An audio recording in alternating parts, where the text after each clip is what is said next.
Sa nakalipas na 15 years, dalawa sa pinakamagagaling na defensive centers ay sina Dwight Howard at Rudy Gobert. Kapag pinagsama ang kanilang mga awards ay mayroon silang 7 Defensive Player of the Year awards simula noong 2008, kung saan nangunguna si Gobert na may 4 na titulo higit sa 3 ni Howard. Ayon kay Howard, hindi raw karapat-dapat si Gobert sa lahat ng kanyang Defensive Player awards, lalo na ang mga nakuha niya bago ang nakaraang season. Sabi ni Howard, hindi niya nga ito nakikita si Gobert na isang elite na defender at nakikita niya lamang nga ito na isang normal na sentro. Ibig sabihin nga ni Howard, mga tropa, ay isang average player nga lang itong si Rudy. Binanggit ni Howard na si Gobert ay may malaking sukat lamang at madalas na nagpapakabigat sa pinta sa halip na magbigay dapat ito ng aktibong depensa. Sa kabila ng mga kritisismo, hindi maikakaila ang mga stats ni Gobert na nagpapakita na siya ay isa sa pinakamahusay na paint deterrent sa NBA. Ang kanyang presensya ay nagtutulak sa mga kalaban na umiiwas sa basket na nagre-resulta sa mas mababang porsyento ng tira. Bagaman madalas na pinipintas ang kanyang kahinaan sa perimeter defense, malinaw na ang kontribusyon ni Gobert sa kanyang mga naging team tulad ng Utah Jazz at Minnesota ay mahalaga sa kanilang defensive success. Ang kanyang Defensive Player Award noong nakaraang season ay maaaring controversial,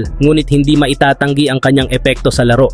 Matapos nga mga tropa na sumali si JJ Redick sa Los Angeles Lakers ngayong off-season bilang kanilang pinakabagong head coach, ay may ilang mga bagay na nga ito na ginawang prioridad. Kagaya na lamang ang pagbibigay niya sa kanilang mga manlalaro na mas maraming practice session sa loob ng kanilang pasilidad. Pinagtutuunan na rin nga nito ng pansin ang paggabay niya sa kanilang mga batang players, since isa nga sa mga trabaho nito ay maidevelop ang kanilang skills at laro upang matulungan nga nila si Anthony Davis at LeBron James sa kanilang kampanya sa susunod na season. At ang huling ginawang prioridad nga nito sa Lakers ay paggawa ng rotation sa kanilang 18-man lineup. At gaya na nga ng sinabi ko sa inyo mga tropa, kahit man nga kumpleto na ang lineup ng Lakers, ay may mga fans pa rin nga nagsasabi na kailangan nga na kumuha ang kanilang team ng bagong big man. Kagaya na lamang ni JaVale McGee na isa rin naman nga sa mga available na center ngayon sa free agency market. And speaking of McGee mga tropa, ayon nga sa naging pahayag nito sa harap ng media, sinabi nga nito na pangarap pa rin nga niya na makapaglaro at makabalik sa NBA ngayong paparating na season, lalo na sa team ng Lakers.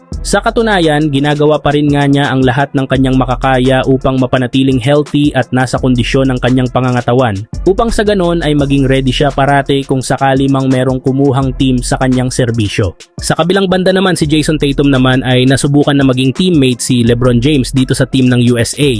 At maraming inamin si Jason Tatum dito sa kanyang childhood idol na si LeBron. Sinabi nga nito na naiyak na lang siya nung hindi siya nabigyan dito ng autograph ni LeBron nung bata pa siya. Para sa inyong kaalaman mga tropa, best friend kasi ng tatay niya itong si Larry Hughes na teammates ni LeBron. Sabi ni LeBron, nagmamadali siya noon kaya hindi niya napagbigyan ng autograph itong si Tatum. At ang susunod na revelation nito mga tropa ni Tatum ay ang kagustuhan nito na makapaglaro sa Lakers. Na-share ito ni Tatum nung naisulat niya ito sa kanyang essay noong siya ay nasa grade 4. Ang essay na ito ay mula pa noong 20 years ago na sinabi niya dito at the age of 30 ay maglalaro siya sa Phoenix Suns ng 6 years at magtitake sa LA Lakers, which is matutupad na ni Tatum ang kanyang pangarap na makapaglaro dito. Pero alam nyo mga tropa ay mukhang malabo na mangyari ang mga pangarap na ito ni Tatum dahil franchise player na siya dito ng Boston Celtics at nakapag-champion pa ito last season. Pero tanong ko lang mga tropa, kung gusto nyo pa ba si Tatum na maglaro sa LA Lakers, pakikomento naman sa ating comment section.